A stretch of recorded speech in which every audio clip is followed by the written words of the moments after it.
भूतों के सच्चे अनुभव। क्या हुआ माँ, तुम रो क्यों रही हो? बेटा फोन आया था, तेरी बीच वाली बुआ भी। वो भी? ये सब क्या है मम्मी?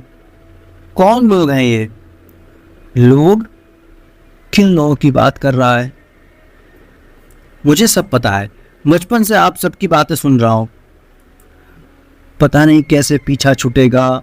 माता जी भी चली गई, बड़ी जिज्जी चली गई, मैं भी बस बची गई। गांव में देवरानी भी ताबीज बांध कर रह रही है। इन सब का क्या मतलब? ये सब बातें उस दिन क्यों कह रही थी आप? बेटा तुम नई पीढ़ी के हो, पता नहीं यकीन करोगे या नहीं, पर फिर भी मैं तुम्हें शुरू से बताती हूँ। हुआ यूं कि जब तू छोटा था तो तेरी दादी को हमेशा बीमार ही देखा मैंने। तेरे होश संभालते संभालते उनकी मौत हो चुकी थी। घर में सब बात करते रहते थे, भगवान जाने क्या बीमारी लगी, इतने इलाज के बाद भी नहीं बची। उसके बाद मैं बीमार रहने लगी। टेस्ट रिपोर्ट में कुछ आता नहीं था, बस बिस्तर से उठ नहीं पाती थी। चक्करों की वजह से 3 दिन बिना कुछ खाए पड़ी रहती थी। तेरे पापा इन ऊपरी चीजों को मानते नहीं थे। जितने डॉक्टरों को दिखा सकते थे, जो इलाज करा सकते थे, कराया। एक दिन इनकी बुआ जी आई थी। मेरी हालत देखकर बोली, इन्हें फला जगह ले जा। परेशान होकर तेरे पापा वहां ले गए। उन्होंने कुछ नहीं बताया, बस एक पुड़िया दी और जप करने को कहा। वो कोई पैसा नहीं लेते थे और अपना गुजारा खेती से करते थे। तेरे पापा को विश्वास नहीं हुआ, लेकिन उस एक पुड़िया से मैं आज तक ठीक हूं। तेरे छोटे चाचा की शादी हुई। तेरी चाची ने जैसे ही आंगन में कदम रखा, उन्हें ऐसा लगा कि किसी ने जोर से धक्का दिया। नई बहू थी, सो बोली कि पैर मुड़ गया था। रात को छोटे देवर को उसने बताया कि किसी ने उसे धक्का दिया था। मुझे इससे पहले भी घर में सबको रहस्यमयी आभास लगते थे। पूरा घर कच्चा था, केवल बैठक पक्की थी। ऐसा नहीं था कि पैसे की कमी थी, पर तेरे परबाबा ने जैसा बनवा दिया वैसा ही था अब तक तो सब कुछ, क्योंकि तेरे बाबा को सिर्फ जमीन खरीदने की हवस थी। करोड़ों की जमीन और मकान कच्चा। 4 बड़े बड़े कमरे, शहर के 2 कमरों के बराबर एक कमरा, कई 100 गज का लंबा चौड़ा आंगन। झाड़ू लगाने में 2 घंटे से ज्यादा ले लेता था। लाइट केवल बाहर आंगन में, वो भी कटिया डालकर। अंदर के कमरों में पुराने जमाने की छत पर एक छेद जिसे पॉलीथीन से ढका था। बस यही दिन में उन कमरों की रोशनी का इंतजाम था। रात में तेल की डिबरी से काम चलता था।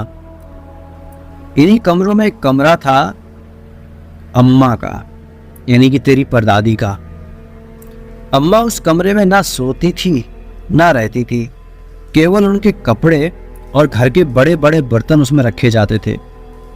मैं जब शादी होकर के आई तो उस कमरे से आवाजें आती थी। कभी अकेले नहीं जाती थी मैं उस कमरे में। मैं तेरी छोटी बुआ या छोटे चाचा को साथ लेकर ही जाती थी। धीरे धीरे मैंने रोज का जरूरी सामान वहां से निकाल कर बाहर रख लिया था। दूसरी तरफ तेरी बड़ी और बीच वाली बुआ शादी के बाद से ही बीमार रहने लगी थी। एक तरफ उनका इलाज चल रहा था और एक तरफ मुझे गंदे सपने दिखने शुरू हो गए थे। कैसे सपने मम्मी? बताऊंगी बाद में। कुछ समय बाद तेरे पापा और मैं तुझे लेकर शहर आ गए। एक बार तेरी दोनों बुआ घर आई। बातों बातों में उन्होंने बताया कि उन्हें सपने में भैया पिताजी पति रूप में दिखते हैं। सपना खुलने के बाद उन्हें खुद से घिन आने लगती है और कई दिन के लिए बीमार हो जाती हैं। सपना ऐसा होता है मानो सब कुछ असल में हो रहा हो। मैं चौंक गई, क्योंकि मुझे भी तेरे नाना मामा इसी रूप में दिखते थे। हम तीनों ने डिसाइड किया कि कुछ करना पड़ेगा। उधर तेरी छोटी चाची भी परेशान थी। घर के मर्द इन सब बातों को मानते नहीं थे, तो बड़ी मुश्किल से तेरे छोटे चाचा एक आदमी को लाने को तैयार हुए।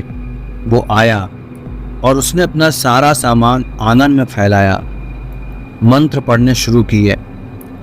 अम्मा वाले कमरे से हू हू की आवाज़ें आने लगी, बर्तन धड़ाधड़ गिरने लगे। इतनी भयंकर स्थिति थी कि वो अपना सामान वहीं छोड़कर भागकर आंगन में आ गया और बोला, बहुत ताकतवर है, मेरे बस का नहीं है, कल गुरु जी को लाऊंगा।